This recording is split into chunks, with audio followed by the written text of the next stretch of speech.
Hey, j'espère que vous allez bien. Aujourd'hui, je vous retrouve pour une nouvelle vidéo et ça va être sur palette de fard à paupières de la marque Venus Marble, je crois. Ça fait un peu esprit Huda Beauty et ces palettes de 9 fards. Là aussi, il y en a 9.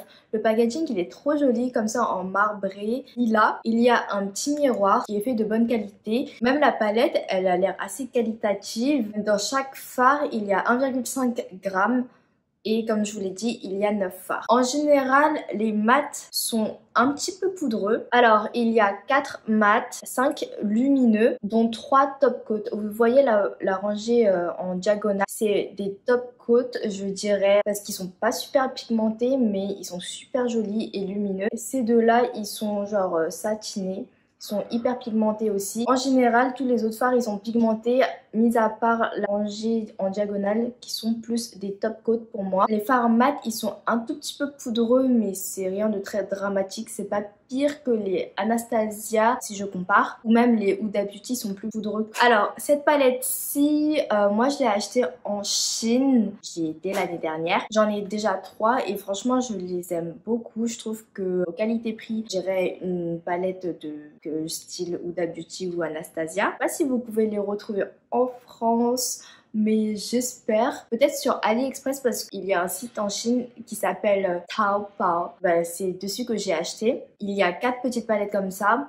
J'en ai acheté 3, il m'en manque une et il faut absolument que je l'achète la prochaine fois que j'irai parce que là, c'est un peu compliqué. J'ai vu qu'ils avaient sorti des palettes aussi, des toutes petites palettes avec 4 fards à paupières dedans, style Tom Ford. Quand il y a 9 fards à paupières comme ça, parce que comme ça au moins on peut varier les make-up et tout. Et je voulais vous faire cette vidéo pour au cas où si vous la trouvez ou si vous allez en Asie, en Chine, je pense que vous pouvez mettre la main dessus assez facilement. Au niveau prix, cette palette coûte seulement, on va dire, entre 12 et 15 euros maximum. Tout dépend du revendeur. C'est comme sur AliExpress. Vous avez un même produit mais avec des prix différents. Tout dépend du revendeur. Elle est trop belle pour seulement moins de 15 euros. J'espère que vous voyez bien. J'ai swatché comme ça en fait. Et du coup, la première rangée, c'est ceux-là. Vous voyez bien, le fard jaune, il est un peu en transparence. Du coup, ça fait un peu top coat. Ça, c'est le mat. Franchement, les mats, ils se swatchent bien. Ils sont un tout petit peu poudreux. Mais quand on le swatch, c'est pas trop représentatif parce que sur la paupière, ça fait pas du tout ça. Et ces 3 mats-là, j'ai dû repasser une autre couche. C'est des swatchs que j'ai fait avec un seul passage en général, sauf pour ces 3 mats-ci que j'ai mis 2 couches. Alors voici le jaune ici, ça c'est le mat brique on va dire. Le marron, vous voyez le marron de la palette, il est assez foncé mais quand on le swatch, super joli avec des reflets un petit peu dorés.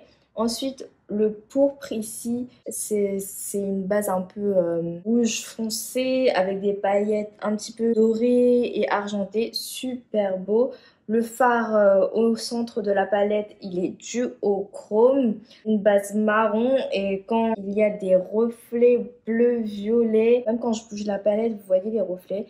Dans la palette, c'est super bleu, mais quand on le swatch, il y a des reflets bleu-violet super beau. Ce fard-ci qui est un orangé pâle, il est super beau aussi. Ensuite, on a un fard assez atypique, un peu jaune moutarde, un peu bizarre. En fard de transition avec les bonnes couleurs en paupières mobiles, ça fait carrément l'affaire.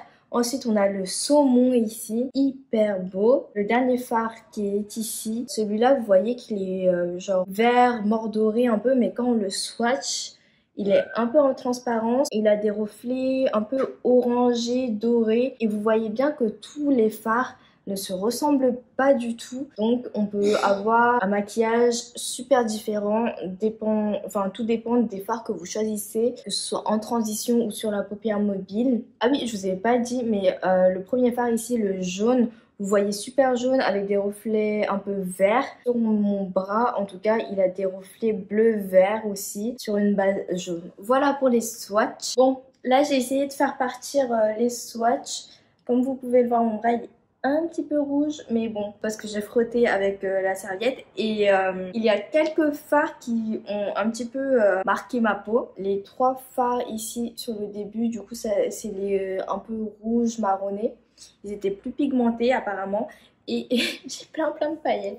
Aujourd'hui, du coup, on va essayer de faire un make-up make-up qui match avec mon rouge à lèvres parce que je suis sortie tout à l'heure pour faire les courses quand même. Le rouge à lèvres que je porte aujourd'hui, rouge brique, c'est un Super Stay Ink Crayon de chez Maybelline dans la teinte 20 Enjoy the View. La couleur elle est trop jolie. Je sais même pas pourquoi je vous fais un swatch, je le porte sur mes lèvres. Et niveau odeur, ça sent la vanille, le gâteau, trop bon. J'adore. J'avais entendu des bonnes critiques sur ce rouge à lèvres quand c'était sorti, mais bon, je n'ai jamais eu l'occasion de tester et me pencher sur les produits drugstore en général. Généralement, je me dirige plus vers les marques que l'on peut trouver chez Sephora. Vu qu'on est en confinement et que je vais faire mes courses, j'en profite pour embarquer quelques produits de make-up avec moi. Ah, c'est bon! Ils sont super bien et ils tiennent super longtemps. Même quand ils partent, ça part super joliment. Ça laisse un voile de couleur sur les lèvres. C'est super joli et naturel. Et bien sûr, quand vous vous démaquillez, tout part hyper facilement. Alors, pour commencer le make-up, je pense que je vais prendre cette teinte-ci. Le saumon. Je prends mon pinceau, il n'y a pas beaucoup de poudre qui ressort. Bien sûr, toujours tapoter. Je vais venir le mettre en creux de paupière. Ah oui, et je n'ai pas mis de base, c'est juste mon anti-cerne. Aujourd'hui, il fait vraiment super chaud. Et je vais venir du coup le mettre en creux de paupière. Vous voyez, la couleur, elle se dépose bien. Elle est assez pigmentée. Je vais venir l'étirer un tout petit peu.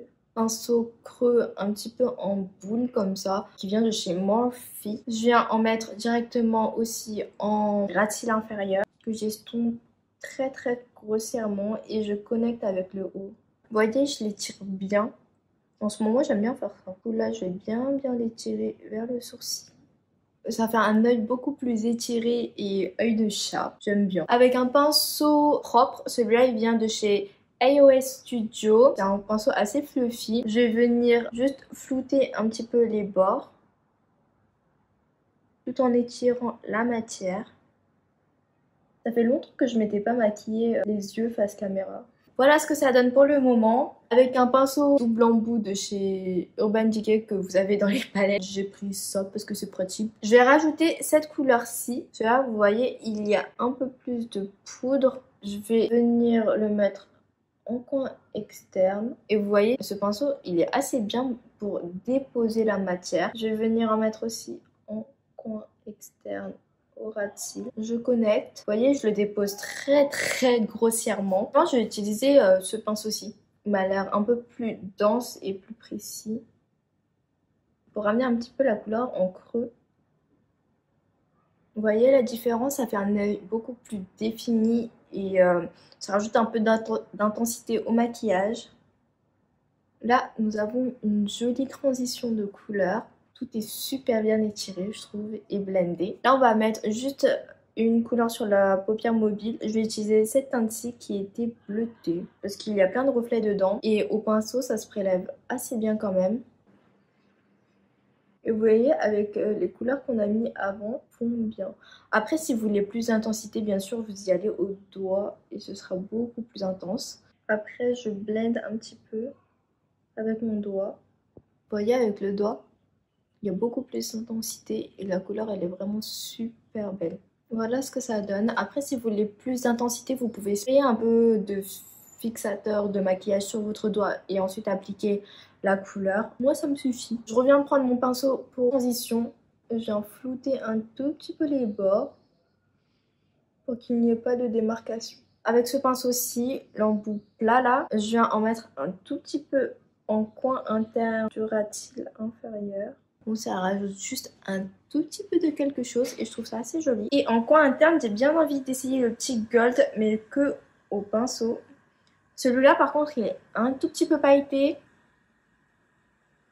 Vous avez vu? C'est super bien pigmenté. Hein. Je vais le fondre un petit peu avec le bleu-vert là. C'est le seul qui possède un petit peu des paillettes plus grosses. Moi j'adore.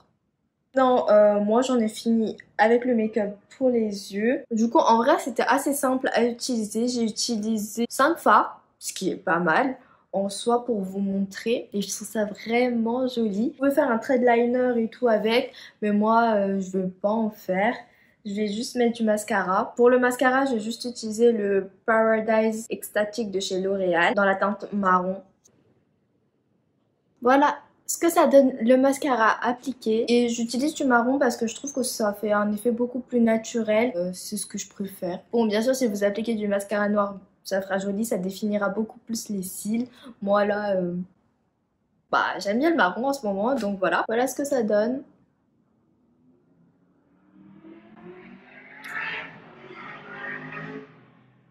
Du coup, voici le make-up final. J'adore cet effet œil étiré, œil de chat. Les couleurs, je trouve qu'elles vont trop bien ensemble. Et le petit coin interne coloré comme ça. J'avoue que j'avais pas l'habitude. D'habitude, j'utilise juste de l'highlighter. Mais vous avez bien vu, les fards, ils se travaillent super bien. Juste les mats, ils sont un peu plus poudreux. Mais bon, ça, c'est assez normal, je dirais. Et lumineux. Si vous voulez prendre au pinceau, vous voyez, ça se prélève quand même. Mais au doigt, forcément, c'est plus intense. Sinon, moi, je trouve que cette petite palette, elle est super bien réussie. Bien sûr, vous avez d'autres coloris avec les autres palettes. Il y a une palette un peu plus rose, une palette un peu plus marronnée et une palette un peu avec des tons beaucoup plus violettes. Celle-là, il y a un peu de tout. C'est pour ça que j'ai pris celle-là pour le confinement. Franchement, je regrette pas parce que elles sont super bien, niveau qualité-prix, on y est, c'est vraiment pas cher. Vous pouvez acheter 2 palettes comme ça pour une Huda Beauty quand même. Et vous avez vu, la qualité elle est super bien, vous avez des fards lumineux, des fards duochrome, des fards mat. Niveau ratio des fards mat et lumineux, ça va, il y a 4 fards mat pour 5 fards lumineux. Franchement, c'est pas mal. Si vous voulez faire des coins internes colorés, c'est bon. Après, c'est vrai qu'il n'y a pas de fard assez clair. Si vous voulez faire une transition ou mettre sur le sourcil ou mettre un coin interne clair, il n'y en a pas dans cette palette-ci. Vous avez quand même de quoi faire. Vous avez de quoi mettre en transition, de quoi venir intensifier votre make-up. Moi, je trouve que c'est une très très belle palette. La marque aussi, elle est super bien. Niveau même packaging, c'est qualitatif, c'est joli, facile à emporter, c'est tout petit, c'est compact. Enfin, vous avez compris, moi j'adore. En plus, j'aime beaucoup les make-up que je fais avec. Ils sont... Des fois, ça se ressemble, mais des fois, comme aujourd'hui, c'est complètement différent de ce que je fais d'habitude. J'espère que cette vidéo vous aura plu et je vous retrouve bientôt dans une prochaine vidéo. Bye bye!